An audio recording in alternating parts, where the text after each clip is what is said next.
My girlfriend said, I'm going on a girls' trip. Don't text me for a week. I need to feel single. I replied, you got it. Then I packed her bags, changed the locks on my house, and left her stuff at her parents'. When she came home at 3 a.m. to find her tea didn't work and a note saying you're single now.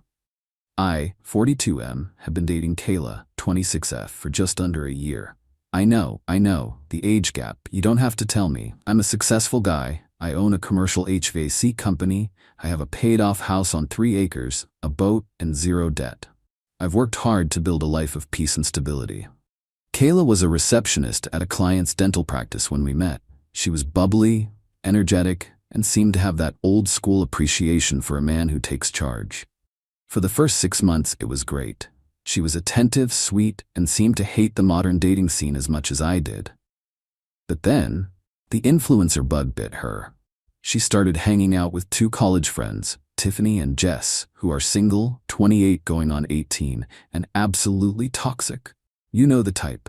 Their entire personality is brunch, complaining about low-value men, and posting thirst traps while claiming they want a traditional relationship.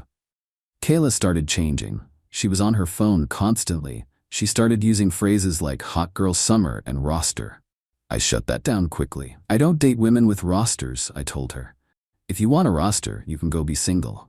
She apologized, said it was just a joke, and things went back to normal. Or so I thought.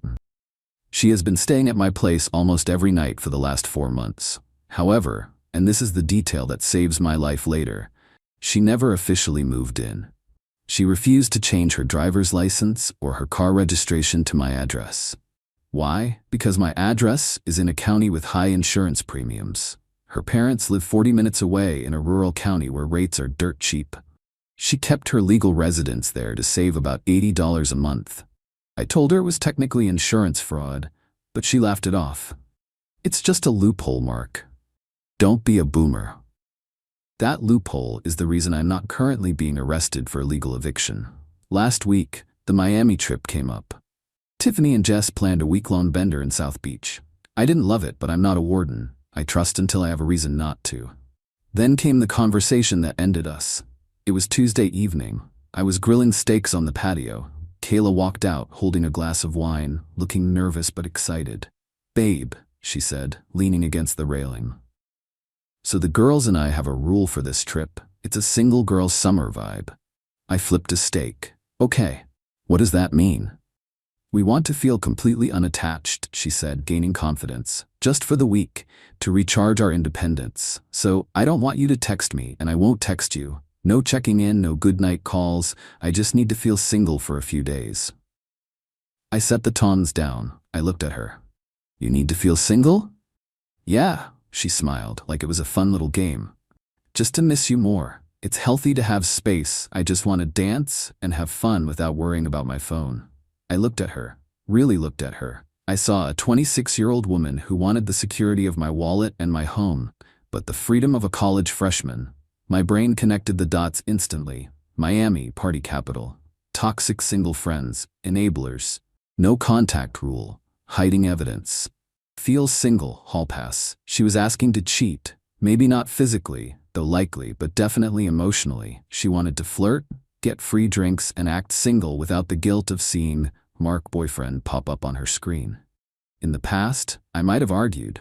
I might have explained respect, but I'm 42. I don't negotiate my dignity. I don't beg women to act like partners. Okay, I said. My voice was calm, the calmness of a judge delivering a sentence. You want to be single for the week. I understand. She clapped her hands. Thank you. You're the best. Tiffany said you'd be insecure about it, but I told her you were cool. I am very cool, I said. Go have fun. She left Thursday morning at 5 a.m. She kissed me on the cheek. See you next Thursday. Remember, don't text me. I won't, I promised. You got it. As soon as her Uber disappeared down the driveway, I went to work. I didn't go to the office. I called my operations manager and told him I was taking a personal day. Then I went to the garage and got the heavy-duty moving boxes. I went into the bedroom and started the purge. I didn't throw her stuff. I didn't burn it. I am not a child. I am a logistics professional. I packed her clothes neatly. I bubble-wrapped her perfumes. I boxed up her shoes. I cleared the bathroom counter of her 50 different skincare products. It took 7 hours. By 2 p.m., my house looked like she had never existed. The only thing left was the faint smell of her vanilla body spray, which I scrubbed out with ozone spray. I loaded the 15 boxes into the bed of my pickup truck. I strapped them down, then I drove to her parents' house. I know her parents, Linda and Bob. Good people. Blue collar, honest. They have no idea their daughter is a narcissist in training. I pulled into their driveway. Bob was in the garage working on a lawnmower. "Hey, Mark." He waved. "Kayla's in Miami, right?" "She is," I said, getting out of the truck. "Bob, I need a hand. I've got Kayla's things." Bob wiped his grease-stained hands on a rag, looking confused. "Her things? Like dry cleaning?" "Everything," I said. "We're done. She told me she wanted to be single for her trip. I decided to make it permanent. Since her legal address is here with you, I'm returning her property to her residence." Bob stopped wiping his hands. He looked at the truck, then at me. He didn't ask why or what happened. He just sighed, a long, heavy sigh of a man who knows his daughter is difficult. "All right," Bob said. "Let's put him in the garage." We unloaded in silence. Linda came out halfway through, looking horrified. "Mark, what is this? Did you two fight?" "No fight, Linda," I said, stacking a box labeled shoes. "She set the terms. I accepted them. I wish her the best, but she doesn't live with me anymore." "But she was going to move in officially next month," Linda cried. "Well," I said, "now she doesn't have to pack." I finished unloading. I shook Bob's hand. I got in my truck and drove away. On the way home, I called a locksmith. He met me at the house at 4:30 p.m. $300 later, every external door was rekeyed. I also reset the garage code and wiped her user profile from the alarm system. Then I did the digital cleaning. I removed her from my Netflix. I removed her from the authorized user list on the credit card I let her use for groceries. I checked the balance. She hadn't used it for the trip yet, thankfully. I removed her car from my EasyPass account. Then I sat down with a glass of bourbon and opened Instagram.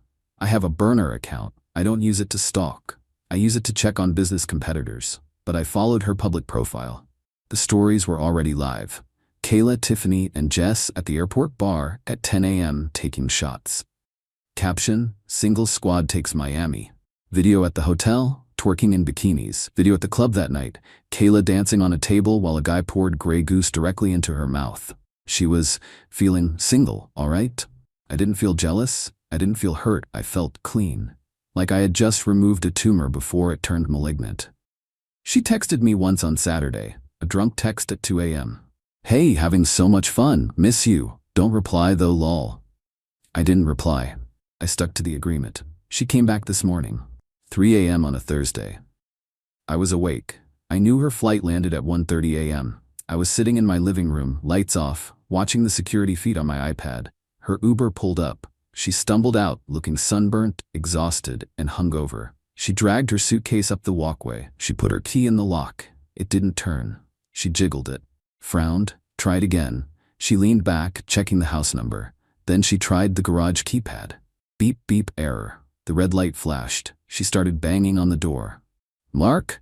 Mark, wake up. The door is jammed." She rang the doorbell.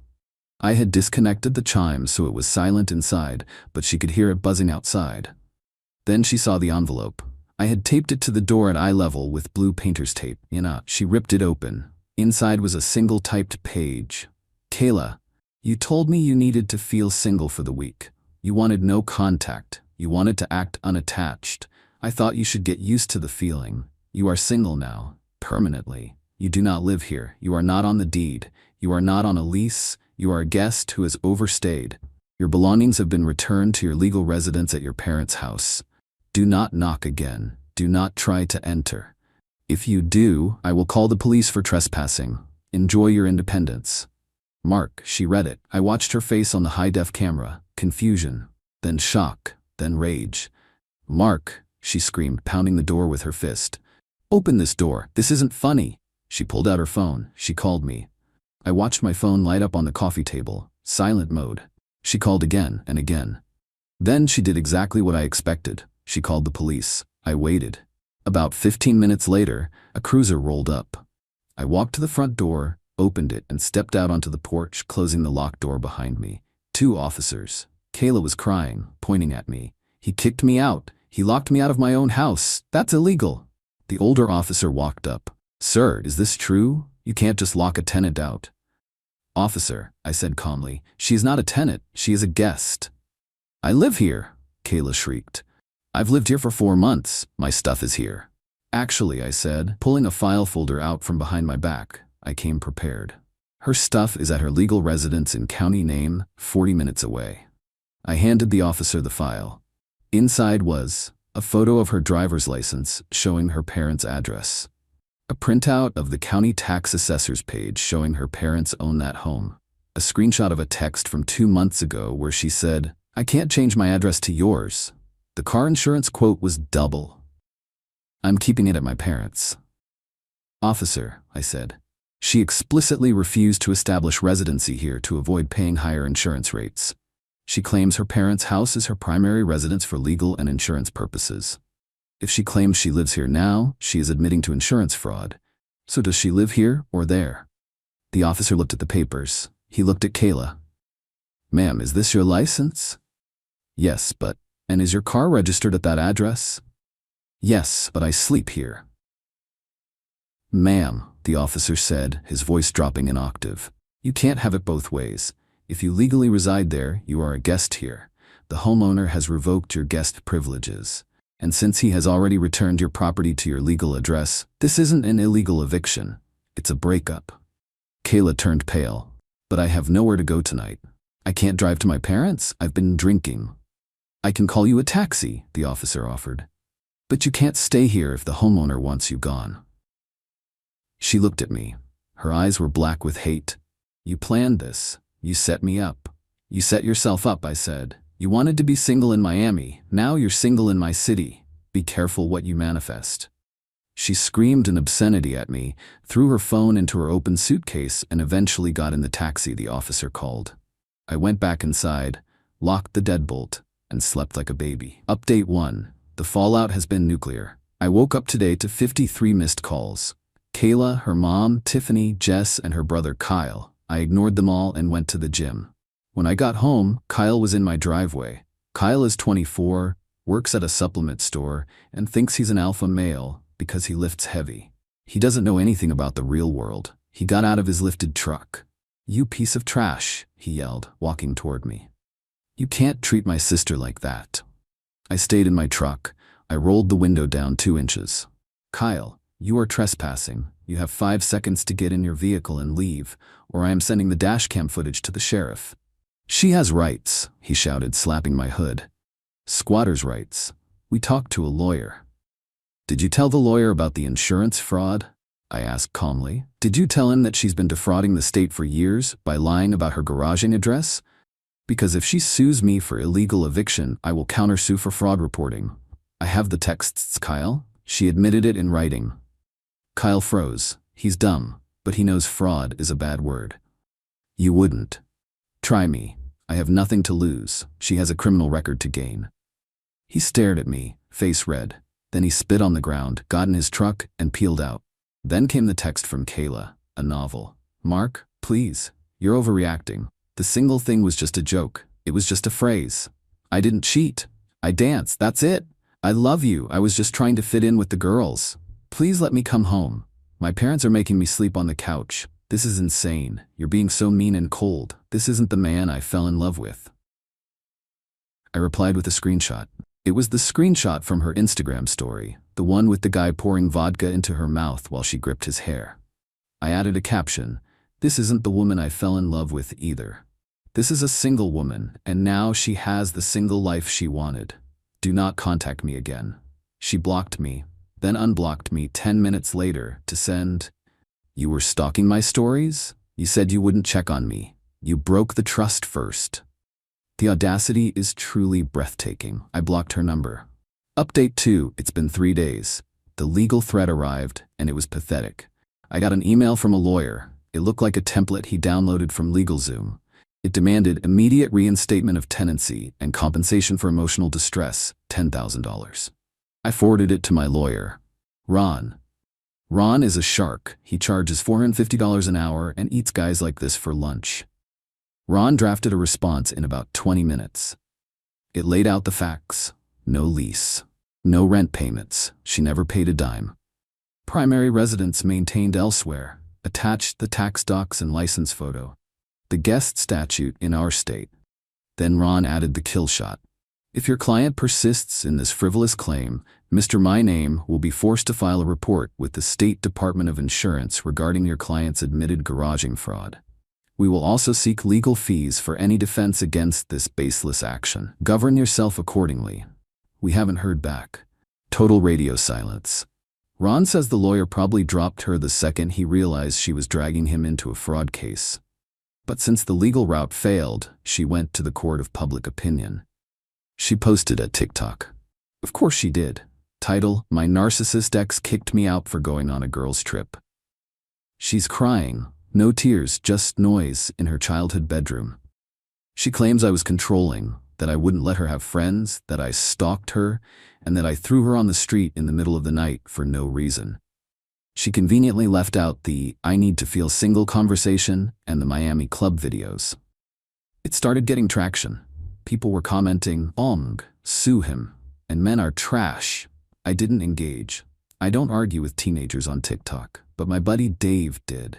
Dave is a contractor, has zero filter, and hates liars. He found the video and commented, "Wait, aren't you the girl who told him you wanted to be single for a week so you could hook up with guys in Miami?